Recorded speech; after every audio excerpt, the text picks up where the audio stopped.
नमस्कार। मैं सुनील कुमार आपका स्वागत करता हूं आपके अपने चैनल क्या ऐसा होता है में।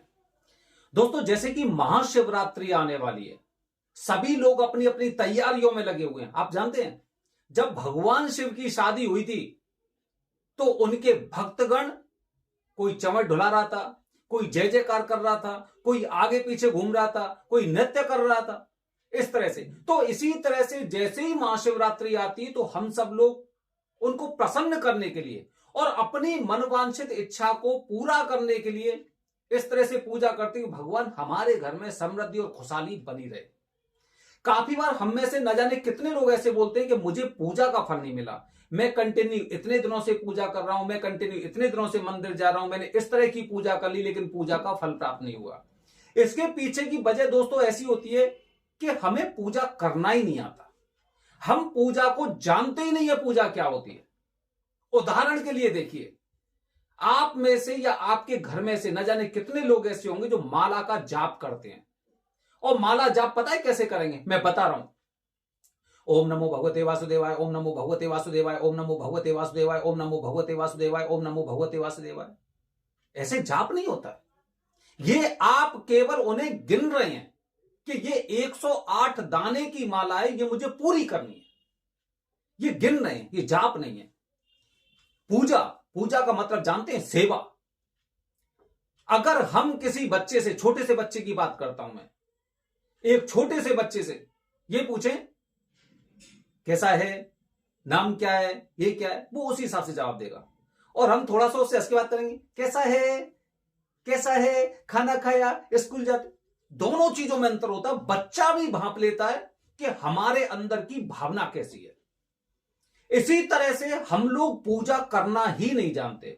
मैं मंदिर जाता हूं, मंदिर में काफी लोगों को देखता हूं, अगर दूसरी तरफ नंदी महाराज हैं तो इधर से ही पानी जो जल चढ़ाते ना, ऐसे करके डालते हैं कि बस उन पर पड़ जाए, मेरा काम हो गया, मैं मंदिर आया हूं या फिर मंदिर आई हूं, मैंने सब पे जल चढ़ाया।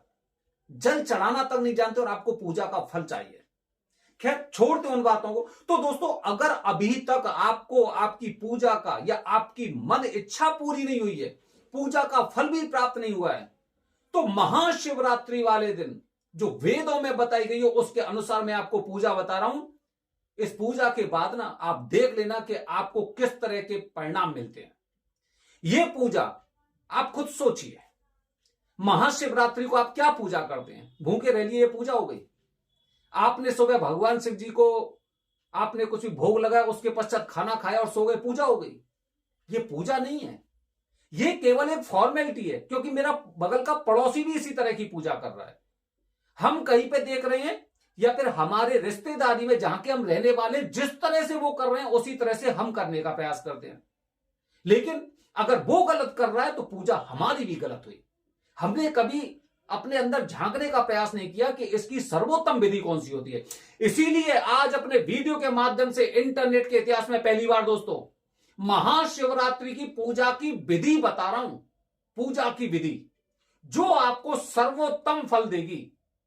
कोई भी किसी तरह का व्रत करने की आपको आवश्यकता नहीं, केवल महाशिवरात्रि वाले दिन इस तरह से पूजा करिए और पूजा का फल आपको खुद को प्राप्त होगा। देखिए, ये जो बातें बता रहा हूं मैं आपको वेदों के अनुसार बता रहा हूं। जिस तरह से ऋग्वेद में भगवान शिव के बारे में वर्णन किया गया है, जो बिना हाथ के कार्य करते हैं, बिना पैर के चलते हैं, जिनका ना जन्म हुआ है, ना उनकी मृत्यु होगी, ना उनके दुश्मन है, ना उनके दोस्त है, वो एकदम सम है और समभाव में रहते हैं, इसीलिए उन्हें भोले कहा जाता है। उनका कोई शत्रु नहीं है, उनका कोई मित्र नहीं है। तो ऋग्वेद में भगवान शिव जी की जिस तरह से स्तुति बताई गई है वो आज मैं पहली बार आपको बता रहा हूं। दोस्तों, हम में से बहुत से लोग ऐसे होते हैं जिनकी एक हैबिट होती है, सुबह ही सुबह उठेंगे तो या तो उन्हें गर्म पानी चाहिए या फिर उन्हें चाय चाहिए, इसके बिना उनको सिर में दर्द होता है। भगवान की सेवा कर रहे हैं ना, तो एक दिन तो हमें ऐसा निकालना चाहिए कि जो उनके लिए ही समर्पित हो। कुछ नहीं, मुझे भूख नहीं लगती, मुझे प्यास नहीं लगती, मुझे कुछ नहीं होता, मुझे तब लगेगी जब भगवान शिव को मैं अर्पित करूंगा। तो सुबह ही सुबह आपको पहले से ही प्लान करना है, एक दिन पहले से, क्योंकि इस महाशिवरात्रि को आप एक बार पूजा नहीं करने वाले, आप 2 बार पूजा नहीं करने वाले, आप 3 बार पूजा नहीं करने वाले, क्योंकि वेदों के अनुसार बताया गया है कि महाशिवरात्रि को 8 बार भगवान शिव की पूजा करनी चाहिए। 8 बार महाशिवरात्रि को भगवान शिव की पूजा करनी चाहिए। और कैसे करनी चाहिए वो बता रहा हूं। अगर आपके मन में किसी भी तरह का संशय है, आप अभी तक कठिनाइयों को झेलते झेलते परेशान हो गए हैं, तो आप इस पूजा के पश्चात, इस तरह से पूजा करने के पश्चात मात्र 1 दिन पूरे साल में आपको वो फल प्राप्त होंगे जो अभी तक आपको नहीं मिले। सबसे पहले आप पूरे दिन को 4 भागों में डिवाइड करिए। 24 घंटे को सुबह 6 बजे तक, उसके पश्चात दोपहर के 12 बजे तक, फिर शाम के 6 बजे तक, उसके पश्चात रात के 12 बजे तक। ये मेरे 4 पहर मैंने निर्धारित कर लिए। अब इन 4 पहरों में मुझे पूजा करनी है। तो पूजा किस तरह से करूंगा मैं? पूजा बिल्कुल इस तरह से करूंगा कि जब मैं सुबह ही सुबह जागूंगा तो मुझे सबसे पहले स्नान करके नित्य कर्म से निवृत्त होने के पश्चात सबसे पहले 6 बजे तक भगवान शिव की पूजा करनी है। और कुछ नहीं चाहिए, उन्हें कुछ नहीं चाहिए, केवल बिल्व पत्र चढ़ाइए, उन पर जल चढ़ाइए, अगर हो सके तो आप दूध चढ़ाइए, आप दीपक जला सकते हैं दीपक जलाइए, बस। मंत्र नहीं जानते कोई बात नहीं है।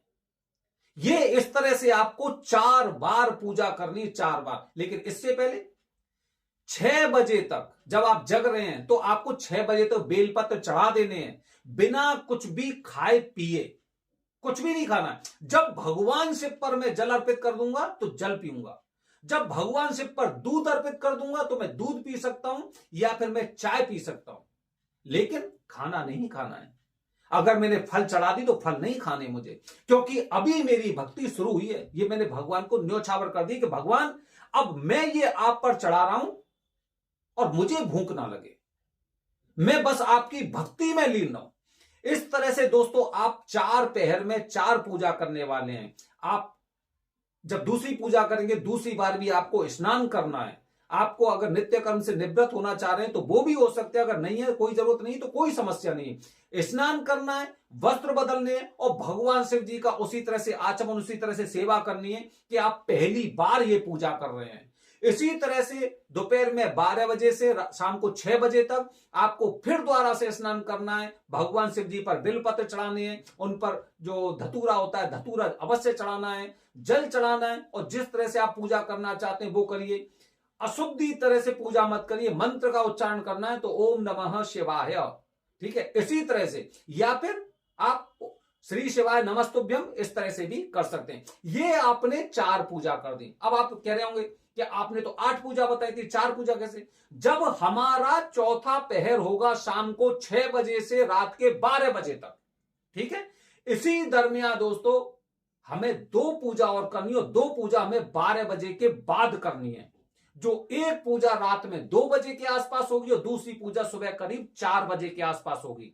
जब आप शाम को 6 बजे से 12 बजे तक वाली चौथी पूजा कर लेंगे, उसके पश्चात आप करीब 9, साढ़े 9 बजे के आसपास आपको फिर दोबारा से भगवान शिव की पूजा करनी है, क्योंकि ये 4 वाली पूजा तो आपकी पूरी हो गई, ये तो दिन वाली पूजा हो गई।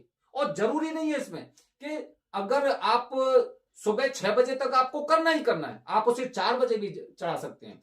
6 बजे से 12 बजे तक दोपहर में या सुबह, जरूरी नहीं कि आपको 12 बजे ही चढ़ाने। 6 बजे से, जैसे कि पहली बार आपने पूजा की 4 बजे, तो आप उसे 7 बजे भी कर सकते हैं। मतलब 6 और 12 के बीच में पूजा करनी है आपको, जरूरी नहीं कि आपको 12 बजे ही करनी है। फिर मैंने सुबह 9 बजे पूजा कर ली, तो 9 बजे के बाद फिर मुझे 12 से 6 बजे के बीच में मैं 1 बजे भी कर सकता हूं, 2 बजे भी कर सकता हूं, 6 बजे तक कभी भी कर सकता हूं। और इसी तरह से चौथी पूजा शाम को 6 बजे बाद मैं 7 बजे भी कर सकता हूं, 8 बजे भी कर सकता हूं, रात में 12 बजे भी कर सकता हूं।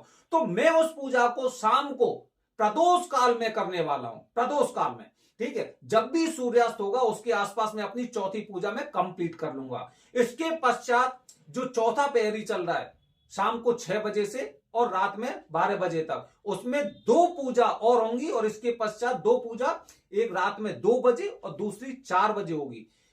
ये पूजा भी उसी तरह से होंगी जिस तरह से हमने अन्य पूजा की, लेकिन हमने पूरे दिन में कुछ भी खाया नहीं है। हम फलाहार नहीं करना है, हमें फलाहार नहीं करना। आपको पूजा का फल प्राप्त नहीं होना तो आपको भूख ही नहीं लगेगी। भगवान शिव जी की भक्ति में इस तरह से आप लीन हो जाओगे कि आप भूख ना, आप देखते ही ये कहोगे कि मेरा तो पेट भरा हुआ सा लग रहा है।